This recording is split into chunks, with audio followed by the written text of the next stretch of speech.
segue I've ever seen. Yeah, we ain't got a time. Right. So you do pranks, right? You be doing like phone calls and stuff, right? Yeah, I do prank calls on Instagram Live. You ever get caught up? Like has anybody ever been able to track you down? That's why I stopped doing pranks, because I felt like somebody might find me You and heard track that me Roy down. Wood Jr. story? Nah. I never heard of it.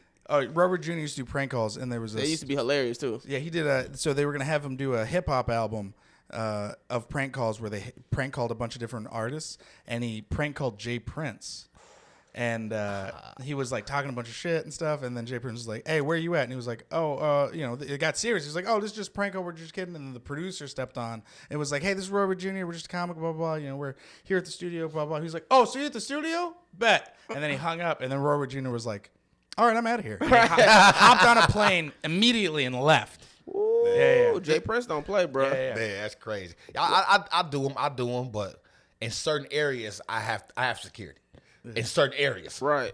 But it's crazy. I got a story like that recently, not even a year ago. I prank called Whack 100. Ooh. And I'm real aggressive with my prank. It's on Instagram Live. I do it with a character, and I curse. I curse you out. I call you bitches and all type of shit. And I called Whack. Well, I didn't know it was him till like 30 seconds into the phone call. I seen somebody put the number, but I was so into the live that I didn't even trip that this is Whack 100. So I'm like, this is really him. So I kept going. I'm cursing him out, telling him I know where he stay at. I'll come kick your dough in and all type of shit. Kick your dough in. Yeah, he like, where you at, homie? Who is you, homie? He's like, yeah, bring your ass over here, homie. I got something for you. I'm like, bitch ass nigga, what you got for me? You ain't got nothing for me. I'm talking shit back. He talking shit back for like a good 10 minutes. So after I get off live, see, when I prank call people, I don't block my number. I got a phone to where I don't block the number. So gotcha. He's calling back while I'm still on live. So when I get all the way off live, I answer like as myself. I'm out of character. Now I'm just talking. I'm like, okay, it's a prank to tell him who I am. He like, check this out. Hey, homie, listen. We in the streets. We don't play like that. You don't be threatening to come to nobody's house. And he giving me the OG pep talk. See, even out of that story, I knew when he said kick the door in, that's when he crossed the line. Right. You see what I'm saying? Forget everything. Forget you when you said cussing out. I was like, oh, okay. When you said I kick your door in, Yeah. that's when niggas like, all right. Yeah, you can tell that he was like, when he did that, like, Yeah. come over, I got something for you. Yeah. Yeah, so he gave me a big OG pep talk for like 30 minutes, 45 minutes on the phone. And then afterwards, you were like, I got to talk to Mike 100. I was like, all right, whatever. This is probably one of the stupidest things I've ever seen. There's a YouTube channel. I think it's called not Brilliant Idiots. It's like High Class Idiots or something like that. And it's literally these hood dudes. It is like, what's it called? Oh God, what was that prank show they did with? Was it the four guys? It was like Impractical on True TV. Jokers? It's like Impractical Jokers, but for like the hood.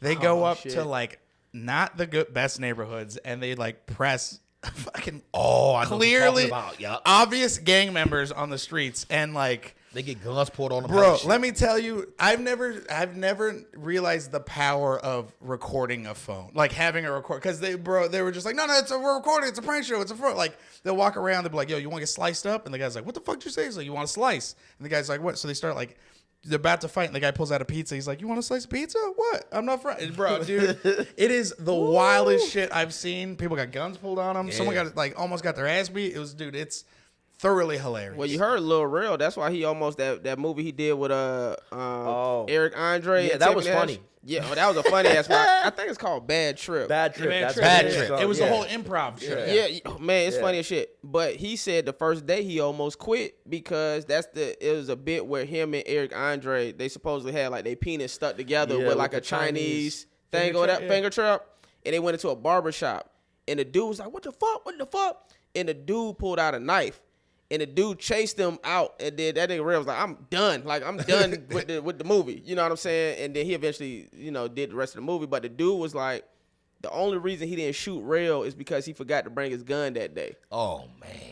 Because he was Man, looking I for forgot it. to bring my gun, man. Yeah, the dude was looking for his gun, bro. You remember? Oh God, was it?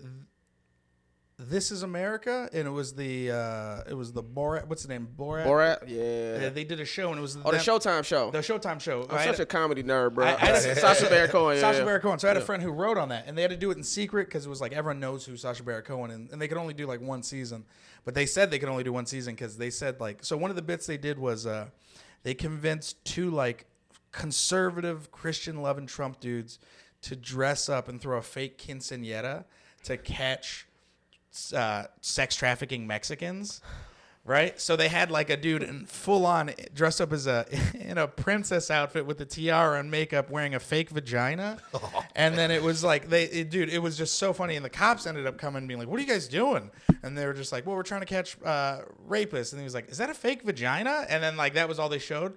But someone told me, Kurt Metzger, who wrote on it, told me that they ended up having to get the cops to come and like stop them because those guys left, realized that it was a prank show, came back with guns. Because they were going to kill everybody on this set because they were like, how they dare you embarrass us, blah, blah, blah, blah. Because they thought they were like truly fighting to stop Mexican rapists.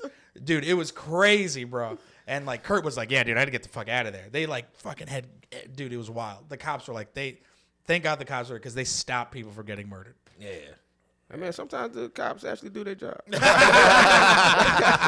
They're like, no, we can't do anything. They have cameras. Yeah, prank's crazy, man. I prank pastors, and I had a lady talking to me in tongues, and that shit crazy, man. Oh, bro. It gets crazy. Yeah. I did a prank one time from my home phone in Florida. I was a kid. I thought I had pressed it correct. You supposed to press like *67 or something to block the number. That shit didn't work. Right after I hung up the phone, the lady called back. She said, "Excuse me, young sir." I was like, "Oh." She was like, "Where your mama at?" I said, "My mama dead," or some shit. I said, and then I'm like, "My mama dead." I done killed my mama. I click, you know. And that was the only time. But I did like some prank shows. I did prank shows on MTV that nobody saw. But yeah. You know, but that's like the extent. You never did no pranks or nothing? No, I used to do prank calls in middle school and stuff with the homies, and we would prank call people we knew. And one time we took it too far to where the girl's mom was coming down to the school, and she had asked for my mom's number. She was trying to talk to my mom. So I was just like, hey, man, I'll just give it to you. And I gave her. At the time, man, my parents weren't getting along, so I had 2 cell phones because my mom was like, you can't call your dad on this phone. So my pops was like, well, I'll just get you a phone. You can call me on that phone.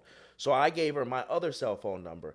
And I impersonated my mom, and we had a long talk. And I was acting like I was my mother, bro. And she was like, all right, cool. Because I was trying to put the smoke out. I didn't want my mom to really find out because it was like, you know, I was 14 or whatever. I was like, I'm not trying to get grounded over some bullshit. Right. So, I acted like my mom for about 30 minutes. And then it became to the point where she was like, yeah, we should go get coffee. And I was like, no, we're not getting no fucking coffee. This is not Kim. But I was so in character.